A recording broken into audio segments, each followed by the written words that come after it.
Witnesses are now reporting that Damascus has been rocked by a large explosion. That's as the fighting rages into a fifth day right there in the capital. Battles are also continuing throughout the country. Syrian state media claims that Assad's military forces have won back control over the rebellious Midan district right in the centre of Damascus. Meanwhile, the UN is trying to verify reports of up to 30,000 refugees having fled to Lebanon. Activists claim the armies launched attacks on border crossings with Turkey and Iraq, which were seized by the rebels yesterday.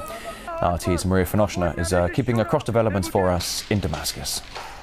3 Syrian army soldiers are now controlling all 4 border crossings at the Syrian-Iraqi border.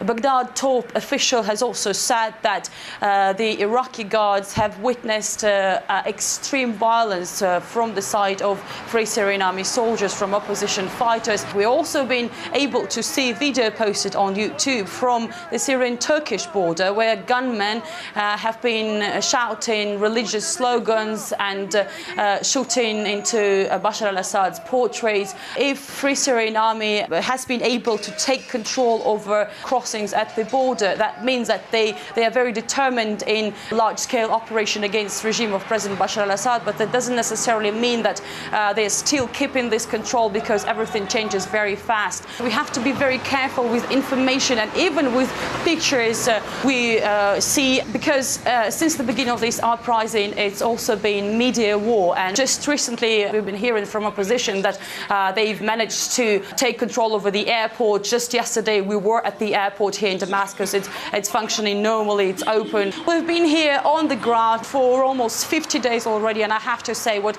we've been able to see in the last 5 days has been the most dramatic moment for the Syrian capital.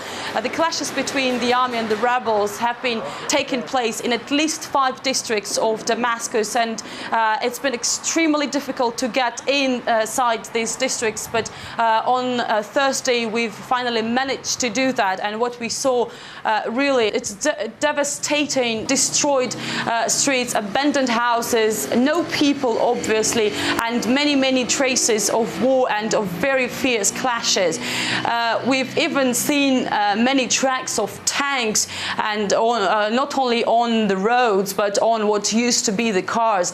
Obviously all shops are closed, and we have to understand that these districts are not remote districts. It's not Damascus suburb. It's not far from the center, the city center. We've been here for more than a month now, and we've been to these districts many times, buying something, talking to people, and of course it's been very sad to see how different the picture is right now. People are trying to deal with this situation, and we are amazed how brave they are in this situation, facing horror of war that has come to their home. They say, yes, we know it is happening right now here in Damascus and in our country. It's been here for 17 months already, but we cannot do anything with this, and life has to go on, and we have to leave. So they're trying to deal with this. They're just waiting for this nightmare to end. This is what they say.